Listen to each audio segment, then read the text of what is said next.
win-loss record in an LCS, with only 3 losses back in summer 2013. We'll see what form they can get back to here as they shake things out. Currently 1-2, though, up against Counterlogic Gaming, who have made a few changes and are actually doing quite well. Currently sitting alone in 3rd place, 2-1, and they could tie Energy for 2nd with a win here. I know it would be a very nice start for CLG. They've had some back-and-forth games. Very impressive win to start the season against TSM, but then looked a little lackadaisical in their loss to Team Dignitas.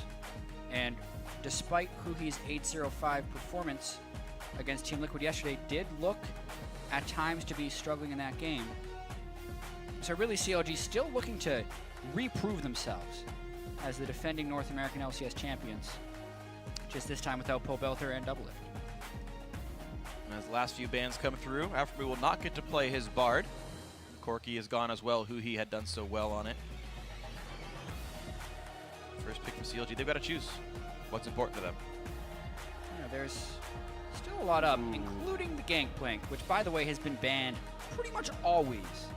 So a very logical first pick there. Very quickly responded to though with Alistair and Graves. Yeah, power picks traded pretty much right there.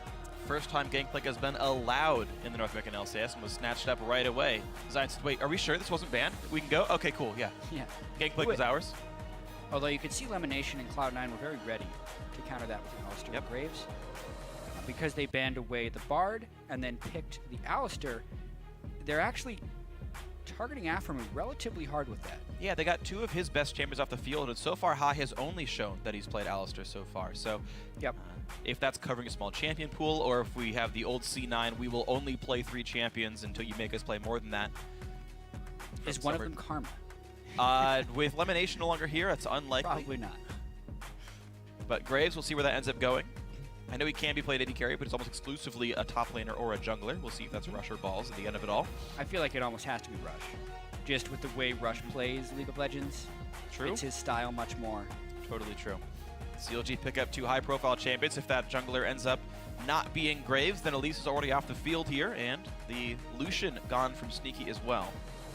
Now we have seen Sneaky play some Caitlyn. That was pretty good. We've seen Caitlyn a couple more times this week as well. Yeah, you lay down the row of traps to stop them from initiating on you. Ran with double marksman, oftentimes Corki in the mid lane. But Corki's banned this time, so it'll be more difficult to put that team together for sure. Yeah, Ezreal and Varus are the other 2 mid lane marksmen we tend to see played. If they want to go for that route, but plenty of options, of course, open for CLG. This will be probably another 1.5 marksman per team game. Yeah. When they first started calling it marksman, I really didn't want to make a change because I think AD carry is very classic League of Legends. But when you start having stuff like Corki who's doing 75% magic damage, I almost feel like marksman is the much more accurate descriptor. Yeah, and especially when you start getting more on the same team. Yeah, marksman like jungler just works, makes more sense than ADC jungler. Who knows? Kalista coming through, so it is double AD, double marksman for Cloud9. Both mid lane. Yeah, sure. Either one. I said double AD, which is true for these champions here. 1 tank in the support role. We're going to see what Balls plays later on, but Jensen has grabbed himself Victor here. One of his better champions for sure, and CLG has to finalize their team comp. Probably going to lock in the Warwick and the Heimerdinger. Clearly. Almost definitely. Yeah. But really, power pick so far from CLG, and this is where we define where the Gangplank goes, because it's probably for Darshan, but it could very easily be for Huhi. Yeah. Huhi does have a very wide champion pool. He plays a lot of things. He tends to play Phil in solo queue, so he actually likes getting the experience on playing almost everything. So we have to see. Trundle is locked in. LeBlanc is going to be the last pick here for CLG as well, so Huhi gets LeBlanc, and looks like support Trundle for Afterme. Darshan will be getting Gangplank after all. Yeah, and this is actually another one of the classic CLG team compositions right here. Xmithy's probably going to go Runic Echoes on Elise. Darshan is not playing a tank. They have really their only tank threat from the support, at least early on in the game. So no real tank early on in the game because the jungler is going to go on offensive item, Afterme is support, and they're just going to try and win lanes and create wave clear pressure and get split push wins. Yeah. And honestly, one of the best feelings in the world as a jungler is ganking with a Gangplank on your team. You have a guaranteed slow to set up Cocoon and some guaranteed damage to secure the kill. It's hard going up against Gangplank. We see him so little, but Cloud9 gets a very good matchup. I find it so hard to play Gangplank up against Fiora. Balls matchup-wise should do well against Darshan. Even if Darshan has had a generally better last 6 months of League of Legends, this is a matchup I think Balls can do well in. Yeah. And I love the fact that Jensen is on Victor this time. Enough messing around with Ezreal. This is a power champion for Jensen, and he can do some big work against squishy targets in this game if he can get a little bit of a lane lead on Huhi early. And by giving Gangplank through, I feel like Cloud9 got a ton of power picks on the backside. Absolutely. As far as trading back and forth with the Graves, the Alistair, and the Fiora, those are champions you seldom see on the same team because they are so highly contested. Absolutely true. Plenty of engaged duels, plenty of team fight power. Cloud9 have some good champions for themselves. The squad has come together for some nice champions. CLG putting plenty of power themselves. We'll see if their rule-breaking ways in Champ Select will come to bite them, as right now CLG sits 2-1. And again, it could be 3-1. Zix and Elimination shake hands, and off we go into the start of the game in just a second. Now, you guys at home, as always, who's going to win? Hashtag CLG win, hashtag C9 win to @LOL Esports on Twitter. And right now, we got to figure out which way these teams are headed. CLG could have one of the highest win rates in the NA LCS, or C9 could plummet down to 1-3. Not a spot that their fans would expect them to go to with 2 high-profile picks up in Rush and Bunny Fufu. But here we go into the game. CLG versus C9. Who's it going to be?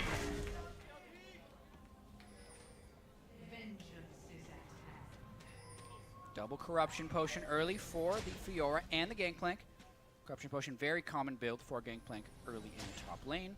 But it will take a little while for the Gangplank to get powerful. So we'll see how much Balls can do to him in the early game. It's really tricky for a melee to match up against GP, but at least Fiora can try and riposte the damage from an exploding barrel if they see the shot. So a lot of counterplay opportunities for that lane. Should be very exciting. 2 people that can kill each other in the top lane. Oh, yeah.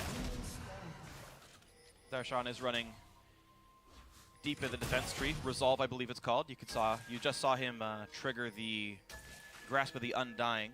Most Gangplanks I see actually also run Bandit so that they can get 10 gold off of just parlaying an enemy champion, but he's actually gone for the lifesteal mastery here. So 12-0-18 for Darshan, mastery-wise. That's actually very rare for a Gangplank. The 12 in ferocity, not the 18 in defense. Darshan breaking the rules. Darshan is breaking the rules. It's like CLG should be called Renegades. They could swap tags, it'd make more sense. Then again, I mean, they are counter logic, so I mean, they really just, it fits after all.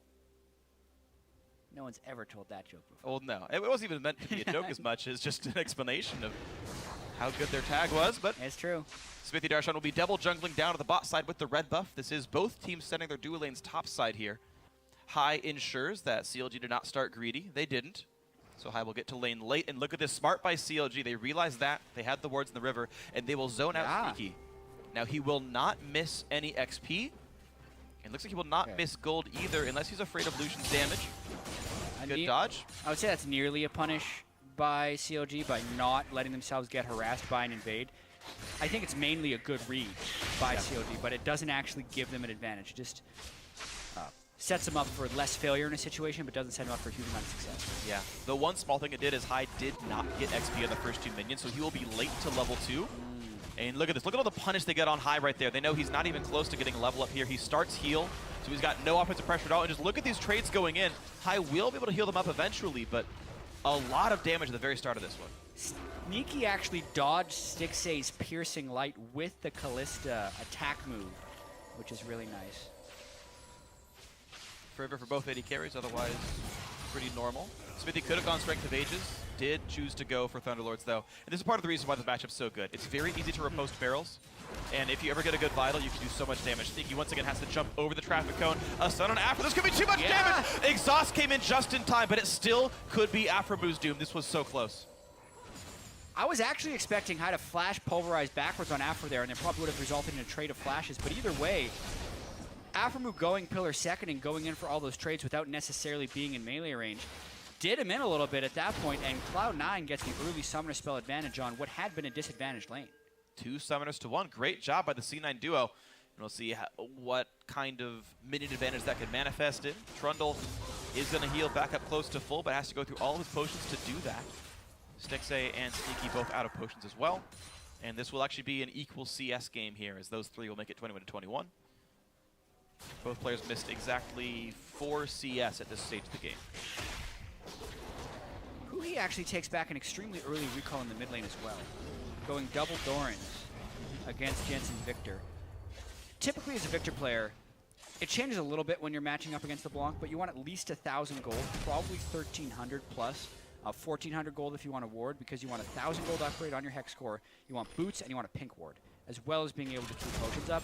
And that's very hard to do if Huhi backs early, really early, like a double Doran's ring, and then would almost want to force Jensen back into a buy, because he knows Jensen's going to be buying later. So by buying a very early Doran's ring, he's giving himself a lot of time with a higher build in lane.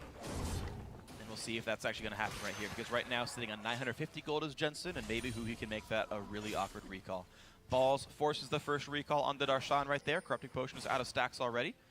Darshan may miss a little bit of CS here, and definitely doesn't have a lot to buy. Only a Sapphire Crystal and a Pink Ward and boots. It's no really meaningful combat stats. Balls actually still does not have his TP, as he was not on the correct side of the map when the laning phase started, so he may be in late. High looking for another trade. Stixxay taking a lot of damage. Sneaky looking for as many javelins as possible. Gets a nice rend. Stixxay down to 200 health without a summoner heal. Fantastic trade. This instant they had a big minion wave backing them up. It meant they could go aggressive, headbutt, pulverize in using all his cooldowns up front. But if they wanted to counterattack, it wouldn't be there. And they're already looking for the dive. Rush is already slunk around all the wards. They know they have no heal as well. It's all about flashing away from a headbutt or pulverize, and also making sure Rush can't land a Q on him. But here he goes. Flash, headbutt, pulverize. Stixxay's gone. First blood to Rush. That's what we were expecting from Cloud9 all along. And after Moo alone, it's going to be Rush pulling aggro. The dive going. He's got to be real careful. Heal goes on the wrong person, but Rush somehow lives. Sneaky will not get this kill. Doesn't even rend in time to get that before the stacks turn off of Aframu. Yeah, dive part 1, awesome. Dive part 2, not awesome. Little silly. Yeah, but they still end up getting the first blood, and critically, it's also helped that High put Stixxay right up against a wall, which made the end of the line, which is the Q from Graves, just super easy for Rush to get maximum damage from. Clicked it against the wall, blew him up, and first blood to Rush. No assist actually for Sneaky, oddly enough. He never got an attack in on Stixxay during that fight, so weirdly it's a matchup where neither AD carry gets much of a better buy. Okay, more CS for Sneaky certainly, because you know, Stixxay misses all that while dead, but that could have been a much scarier situation to be in as the opposing player. Sneaky will get the recurve going alongside, which is still quite good, of course. Yeah, and immediately swaps down in the lane. So CLG is actually saying, hey guys, these lanes are not going well. And it's something that actually happens very rarely for CLG, is losing the early game here. They ended up in straight up lanes, which is rare. They usually get a lane swap and then swap back and forth and make great rotations and pull ahead. This time though, Stixxay Aframu lost the 2v2. Darshan wasn't doing great in the 1v1, so they're immediately trying to institute a swap, but in doing so, Cloud9 can simply react. Yeah, and it's, okay, at a certain point you kind of have to blind pick your top laners here, but Darshan makes a very obvious recall, and Ball just matches it, so, okay, the lanes got mirrored, but you still have the exact same matchup you had a second ago. Yep. Easy Easy reaction for C9. The partial freeze that CLG built won't probably turn into much. It does mean that Smithy's here to try to make a gank happen. He's on top of a pink ward, so maybe this means something. Rush is topside. Yeah, and there's no flash and no level 6 on High or Sneaky. When both these guys hit level 6, they are nearly unkillable. And yeah, there's just not the minion wave or the CC to pull this gank off right now. It'll be multiple waves until High or Sneaky hits level 6, and they know not to turn aggressive. They know Rush is topside, so C9 will not push up. And the freeze actually gets broken. CLG pushes it up enough. And High, like even there, melee range of Toronto does not go for a pulverize. He knows better than to fight for this one. You can see the battle back and forth in the mid lane. Huhi already burned the ignite, and there's the gangplank. Flashed away from the stun, but Rush is already top lane. Darshan has to flash, but it might not be enough to get away. One last vital proc, and there's the kill. Rush 2-0. Crazy coordinated play there by Cloud9. It probably was mainly convenience, but Darshan gets beasted on the instant he is trying to help out Huhi with his play mid lane. And at the end of the day, Jensen doesn't burn a single summoner. Huhi burns both of them, and Darshan falls. So a huge win across map for Cloud9. And Smithy can't make it into the mid lane in time either. Rush comes over, all is well. The waves get cleared. Very quick draw away by Rush, and all is well. So 1,200 gold is the lead for C9 once again. Nice juke by Jensen for a summoner heal. C9 really crushing it early. Yeah, and to even call back to our previous itemization talk about the mid lane matchup with Jensen, he was only able to recall on 1,000, got the upgrade to his hex score, and then recalled the— Oh, man! God! Well, that'll work well for you, and now Aftermove's in a bad spot. Does have flash and exhaust. And indeed burns the flash get away, but good luck with this one. I looked away for a second and he killed 2 people. They're gonna go for more. Aftermove will survive through the red buff. Ignite is on Stixxay. High does not have any ulti to save him. He will take some damage, but he will live.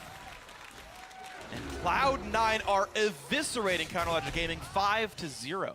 Yeah, Jensen wrecking people on Victor right there, using his flash aggressively, landing a double spell. And then that just snowballed all the way through the jungle for essentially a 3-man turret dive. Once again, Cloud9 looks like a completely different team when they make the substitution. Flash ER dead. Jeez. And then they also keep the Chaos Storm and Aftermove for a while to push him down really low, which then in turn leads to Stixxay being trapped on his own under the turret. Darshan still farming as best he can. Has the Sheen, so he's got some cooldown reduction, and he will try to put on his best carry pants. He's actually equalized the CS here up against Balls. And Darshan definitely a very good player, but so far has been on the receiving end of a couple of ganks now. On the bad end of those. Yeah, easy blue buff transfer to Jensen. Cloud9 operating on all cylinders. And Rush going straight through a pink ward. The question will be, do they want to throw high in? Oh! Whoa. Did he stop headbutt? Yeah, headbutt's on cooldown. Yeah. Immaculate timing by Aftermove. Now a fight for the mid lane. Jensen just dodges everything. He refuses to be stunned. He refuses to be killed. No summoners, doesn't care. Yep, also already has the makings of an Abyssal Scepter, so some nice magic resist on Jensen. That's the point Victor actually needs to reach against LeBlanc with wave clear and a Negatron Cloak. Means he generally can win trades and also outshove the LeBlanc, which then stops LeBlanc from roaming. You can see Smithy losing a couple of Raptors to Rush. Coming in, removing those little dinosaurs and saying, no, I'm the king of this jungle. Smithy walks back to the mid lane, though. Jensen full health, puts the trap Still down, no has flash. to start running. Can he dodge Cocoon? Yes. Smithy comes in, gets chunked out. He's in the fight. None of them can do anything. Oh, man! Rush cannot miss a gank. This is ridiculous. Cloud9 6-0. Jensen is also putting his mark on this game. Oh, yeah. And I refuse to credit High for this play. Like, there's so much that happens with the other Cloud9 players that is better, but there's no way High was like, yo, Jensen, body these guys 1v2, and we good. It just doesn't work that way. That's not how League of Legends works. But Jensen is playing much better this game, finishes Abyssal Scepter, and Cloud9 is crushing. I mean, look, when we say that High micromanages his players sometimes, we don't mean he's literally like playing StarCraft with like 5 mice and 5 keyboards or anything. But it's the funny thing, though, is High is such a good emotional leader for the team as well, though. Yeah. Like if you ever listen to his team when they're behind or anything, some of it you almost give him credit for because of just the spirit lifting he actually brings to the team. I don't think he said, yo, Jensen, body these fools. That doesn't quite sound like High, but I mean, it's amazing what C9 does with him on the roster. Just, it feels like their players play better. It's weird. It's true. It is. Some things just don't have true answers. And this is one of them. Either way, who he's struggling in this lane now against Jensen. Smithy as well has switched gears. He normally does Runic Echoes. He knows he has to go tank now on Elise because he's just getting blown up by Jensen or Rush. And the high damage team of Cloud9 against a high damage team of CLG is going to be very snowbally when one team just gets damaged sooner. And at the moment, that team is Cloud9. That team is Cloud9. The upshot is if you ever miss position, even behind as damage dealers versus damage dealers, you can win those fights. Now Rush battling Darshan, and Darshan's gonna win this fight. Rush in a really bad spot, misses the Q, gets hit by a turret as well. And so Balls has a show to keep him from chasing. And Balls wants right in, flash burn. He's gonna chase him, gets one more vital. He's got one to go. One more hit, no, he can't come in, and now who he arrives. Is riposte available for the E. He's gotta be real careful on this one. The minion wave is there to tank all the damage. And Balls will get through the turret. Good riposte, but he's still there. He's going to get some damage. Now Rush shows up. Darshan can't find the urn that he wants. Again, Jensen cannot be hit by still shots this game. This pillar, though, will block him off, and the team is coming. Stixxay really wants this one, and this will be the kill in a Jensen. And finally, a shutdown for Stixxay. Yeah, and after a very long series of events, Jensen ends up getting caught in his own jungle because he was moving away from a gank that he wasn't really expecting because there was so much chaos going on from the rest of the map. CLG finally finding a way to hit back. It's because Darshan avoided the two-man gank very well, but even in doing so, Sneaky still was able to pick up a turret on the bottom side, which now CLG is trying to match up in the top. And Rush is still in possession of his flash, so it's all in the ability to outplay. Right now he's just clearing the minion waves away, letting Balls get some of the farm here. High has already roamed up to the top lane. Bot lane outer's already gone, thanks to Stixay and Afro leaving that lane earlier. It was Sneaky who got to solo push that and accrue some gold for the team. Sneaky, by the way, up 37 minions over Stixay right here. This bot lane was absolutely crushing it for Cloud9. And we'll see where their next lane assignments are. Yep, Balls is going to recall. This duo lane's heading top lane. They want another turret to kill off. And of course, they want Balls to match up against Darshan in that bot lane matchup. Absolutely, more of the lane swapping coming through right here. Items being built up. And I think it is time for Cloud9 to actually start prioritizing some dragons, but that is the opposite of what is happening in the game right now, with the AD carry and support both running top lane. Since Cloud9 has such a big advantage right now with about 4,000 gold, you'd expect them to go try and force fights, but they're actually still maintaining the split push game and kind of allowing Rush to farm up a little bit. Leaves them a bit vulnerable, though. He is going to be Aframu, waiting right across the wall. Oh, dear. They're going to look for the 2-on-1 on Rush. He does have flash. He's going to get pillared away. He's going to dash across it. Piercing Light not going to land for much more, and Rush will be able to kite away successfully, but walks right in a cocoon from McSmith. The Hextrigger pop burns the flash. Now Darshan on the wrong side of this fight, getting caught up by Balls. One more hit or two will do it. Pops another urn, but that's going to be another vital. The ulti will time out, but he's got nowhere to go. Balls gets the kill. Doesn't get the heal, though, and the team is here to keep him alive. Yeah, not quite sure what Darshan was doing up in the turret of Cloud9 there, even though CLG was making a play in the jungle. Maybe wasn't expecting Balls to be there, but ends up getting turned around for a fairly easy solo kill there for Fiora. And Rush does have to burn his flash, but he survives a whole bunch of people and a face tank cocoon. And it means that, again, there's so much time for the rest of Cloud9. Sneaky has just gotten a solo push 2 turrets now, literally without opposition, and grow his minion lead to 45 now. No one's opposing him. He's getting huge. Balls, nice riposte, gets away from any of the damage that could have come through. Aframu at half. Smithy coming to defend, but High is around. Yeah, they're going to want to go. You can tell the aggression is there just because they're so confident from their prior plays, but it is a 2v3. Lands the CC. There's the exhaust on the Balls. He's got to be careful. He's on top of the pillar as well. Plenty of damage coming through. Jumps away. 400 health left. Smithy can't quite chase through, and of course, High had burned ulti, so he wasn't taking any damage either. But here comes Rush. Another pillar by Aframu, trying to block them away. Cocoon's going to get whiffed. And now Huhi has roamed in. Guess what? That means Sneaky is alone pushing the mid lane, like for the last 7 minutes straight. A lot of pressure being created here by Cloud9 and CLG trying to keep up, but also a lot of risk being incurred by them as well. High headbutt pulverized straight in with absolutely no vision in the river and also missing people on the map. So they were also okay with it because they still didn't lose the 2v3 and really only had to burn the ultimate of High in the process. It speaks to how weak CLG is in the current game state. No fully completed items for Stixay, not even a Cinderhulk enchantment on Smithy, and just massively behind on their major item breakpoints. The only guy with a real completed item is Darshan with the Trinity Force and Huhi with the Abyssal Scepter trying to, survive the mid lane matchup. Actually only down 9 CS, so the mid lane's going okay-ish. Huhi, of course, having to deal with the gold that Jensen has from his 2 kills and 1 assist. Darshan, having crested level 9, having a Trinity Force, should still be able to one-shot cast minions with a barrel, so his farm will skyrocket in the near future. Gangplanks typically end the game with highest gold, even on the losing team. Yep. Wave clear by Stixay. Turret will not yet go down, but it's precariously low on health. And that's another thing that could be, contributing to this itemization difference being so huge. Like, there isn't the inflated gold by CLG, but it's still 5,500 gold. Even more without the Gangplank. Just really no chance to defend that turret unless they wanted to burn their Gangplank ultimate, and even then it might not have saved it. Yep. So Cloud9 doing so well against Counterlogic Gaming, 7-1 in kills, perfect in turrets so far, 3-0, and here comes Dragon number 1. pretty late into the game, but it still will be the bonus stats, and that's going to scale throughout time. So, easy one there. I expect no smite, just the Renda at 500 to make sure all is well. High, by the way, splitting points between his E, the heal, and the pulverize, the Q. 3 and 3 on each.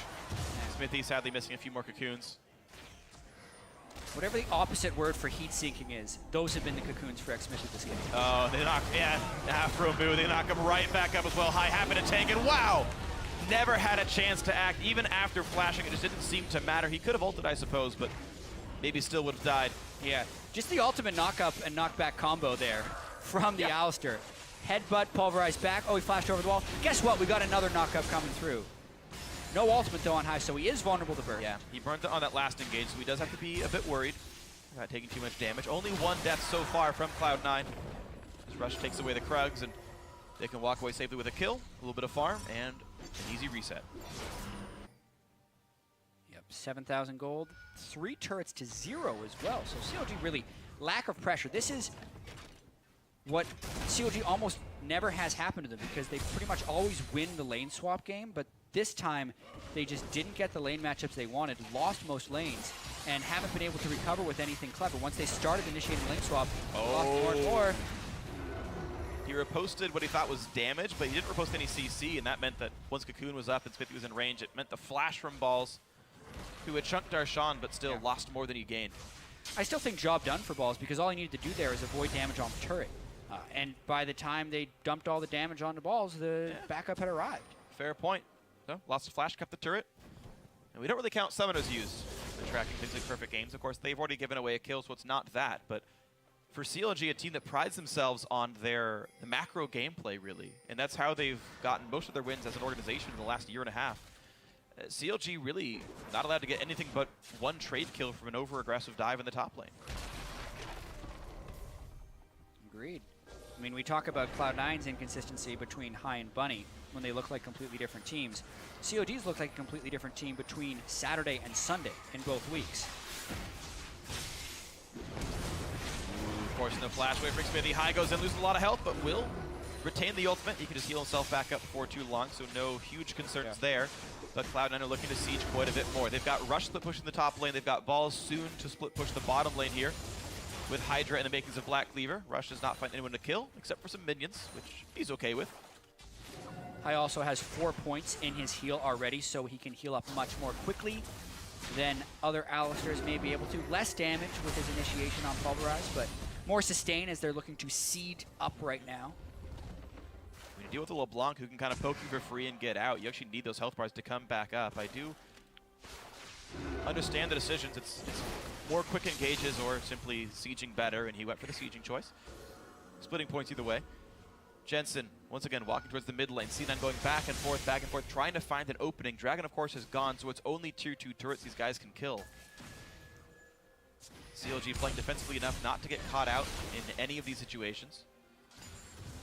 At least not for the past while. And they continue to sit on their defensive wards. CLG actually have both of their jungle entrances controlled pretty well. You can't get behind their tier 2s without getting spotted. Cloud9 with a smattering of wards themselves. Tracker's Knife is on the Graves after all, so plenty of wards. Heavily outnumbered here. But again, it's just Cloud9 walking around in these 2v3s, and they can't engage on Alistair for any reason because Sneaky's keeping position behind him. Can always just pull him back out and then continue the retreat.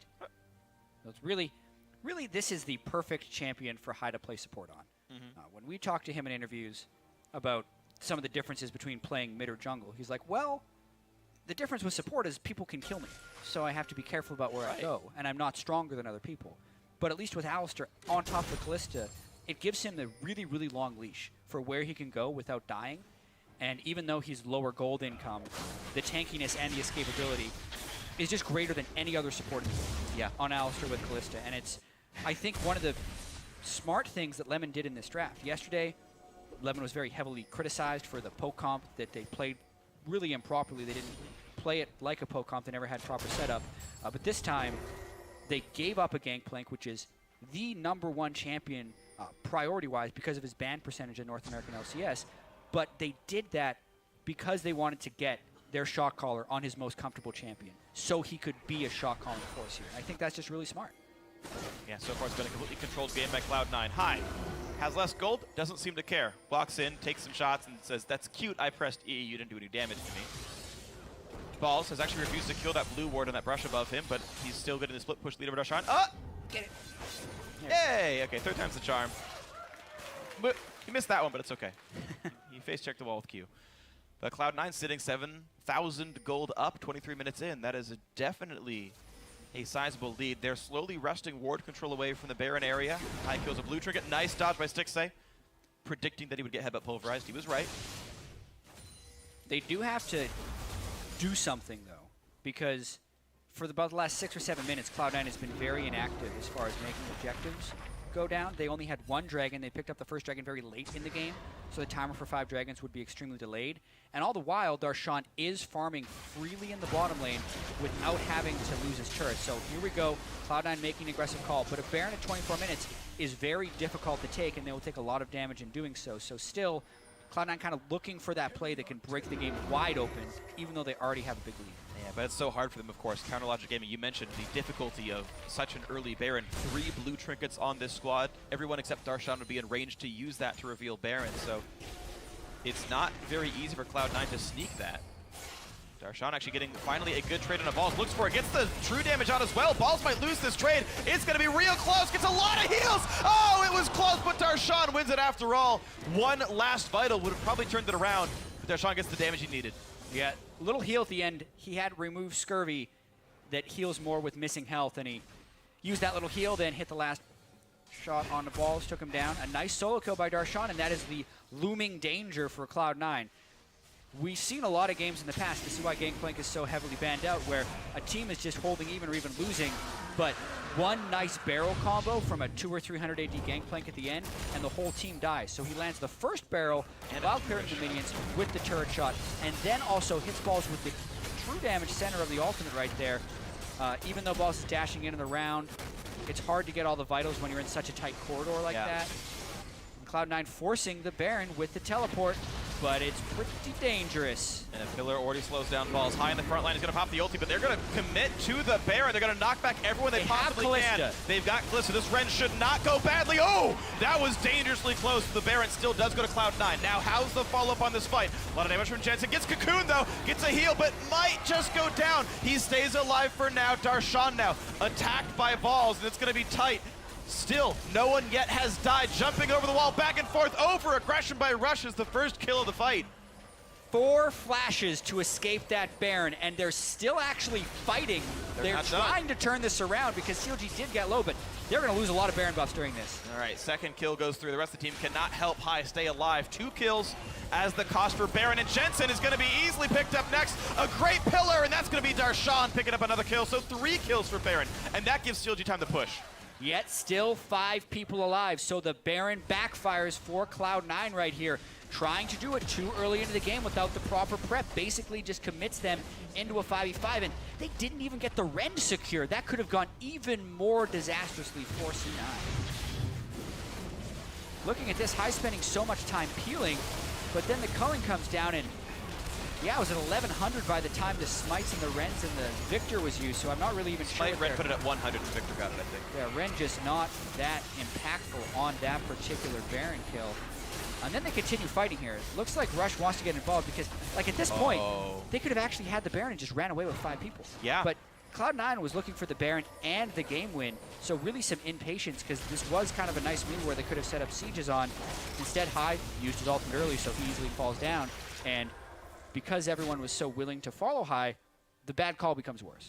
Yeah, Rush got baited by remove Scurvy, jumped over the wall right as Darshan regained 50% of his missing health, suddenly wasn't killable anymore, and down he went. But Cloud9 off the respawn right away, they go into the mid lane. They've got Baron buff, and they've still got the gold lead, so in they go. Lead back to 6,000. Baron buff on 2 of their members, I believe. And that will be Balls and Sneaky, the 2 who are wearing those little purple dots that make minions really big and scary. Yeah. As I sweep some wards, they look for more. Whew. Got to be careful, though. The later LeBlanc gets, the more she can just do that to an 80 carry. Do it twice. You get 300 gold. Congratulations. And quite a long respite as well from getting siege done. But mid lane still attacking. Look at that. The flash pulverized Darshan. Goodbye. A 1 for 0. Beautiful engage by High. A lack of hesitation right there. Sticks it once and oh man, gets another one. So Rush takes the wrong way out and Magic Resist or not, doesn't survive Illusion. And the fight continues though. Smithy in the front lines, Jensen low. They send in High, who does not have an ulti, but he does get a knockup. A 1-for-1. It's 2-for-2 overall. Stixxay is going to drop to Balls, and Balls stays alive, so a 3-for-2 to Cloud9. Jumps the wall. He wants Afro. He gets the 4th kill of the fight. It's only Smithy alive. Cloud9 pushing right in. They've knocked the inhibitor turret, the inhibitor itself, and they've got still 3 members alive to push the base down. Yeah, this could actually be the game. The Baron buff runs out, and the death timers aren't super long, so they're going to have to wait for the next set of minions, but this turret goes down pretty fast. It depends how willing they are to stay. 12 seconds to the next person, but there's no minions here. They could not win if they wanted to because the respawns will come in before the next minions do. C9 have to run out, but they got so much. They stretched the gold lead to over 9K. They won a team fight, and they've crushed the base. Massive win there for Cloud9, and it did start with High's initiation there on Alistar. Getting Darshan out of the fight blocks their safety of wave clear. He got a little too close while trying to proc those barrels. High punished it, and then they continued to go in. So, see, he's just trying to get the double shot on the barrels to clear the wave. High recognizes that. He's in the team. Everybody dumps their damage on him. And at this point, it's CLG trying to get one back because Rush takes a bad path away from the rest of the team. And C9 still want to turn because they're keeping their aggressive edge. You don't really notice the Fate's Call pullback there from High, but it is enough to secure the kill on the block. And then once that happens, I feel like Afro should have actually danced back through the base gate on the other side once Ball dashed in, but I think he was pretty much dead to rights regardless. And good play from Balls on Fiora, but it's pretty much all set up by the Alistar at the beginning of the fight. Well done by High. Finally engages. 0, 2, and 5, not the most impressive scoreline, but he's found so many important picks for the team. So many good ways in. Once again, High getting caught out, but he's got the ulti. Pops it right now at half HP, and that won't keep pushing him lower. Bottom turret's at half health. Of course, Baron buff is gone, but 10,000 gold lead for C9 means they are still much more powerful than Counterlogic Gaming right now on the map. A good stun on a Rush. That's a lot of damage. With the Alistar ultimate down, and 5 people from CLG in the bottom side, I would have expected that Cocoon to mark an all-in, but they're respecting the Fiora split push, and you can see they're a little hesitant to pull the trigger because one teamfight loss can mean the game. I still think that was a really good opportunity for them to fight because they're getting split pushed in multiple lanes with a down inhibitor, and now everyone just has to fall back. Stixxay had to hold mid. Of course, only one Nexus turret, I believe, is going to make that much harder to defend than normal. Into the bot lane they go. The whole team is there. Balls is on the flank as well. Does not yet find the way in. CLG split the minions down, but Stixxay is now missing his ultimate, who he is as well for a short time. So it's a much lower cooldown than conventional. Darshan's still down from the previous fight in the bot lane as well. Balls has his teleport on Fiora, but CLG gets enough damage out early they can end the fight before the teleport would complete. So still an opportunity to make a big play if they want to go for it.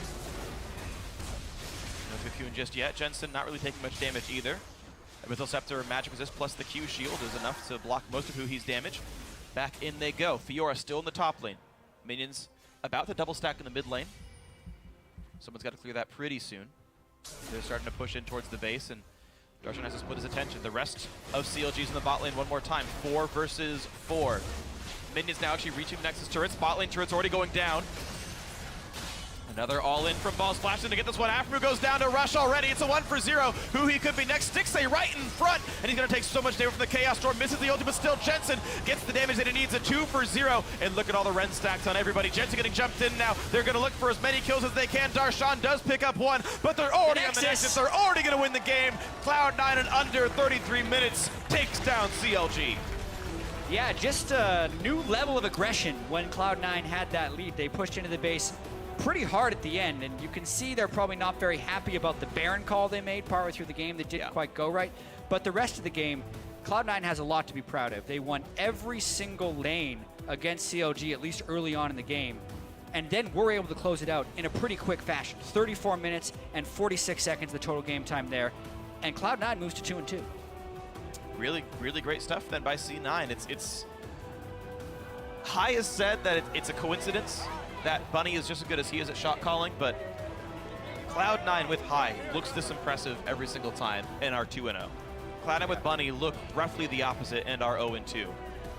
Now I know there's the the common perception that Hylic can't wait to retire, but he said actually that in the new year with sort of the new team, that drive is still there. He still wants to play, but he's got to balance that with wanting to groom up Bunny Fufu as well. Yeah. So it's not like he's dragging his heels coming to the studio every day. That's not what it is at all. Even, you know, there's some perception to that. It's just there's two versions of Cloud9, and right now one of them's working much better. There's also a matter of how much Hy can actually practice, because he's had some pretty severe wrist issues in the past. Yeah. But at least when he can get on something like Alistair, you did not see mechanical shortcomings on that champion. No. Maybe on other supports he's not quite there, but if they can draft around him, there's no drop-off. So really, an ideal composition and team setup for Cloud9 this game. And the individual play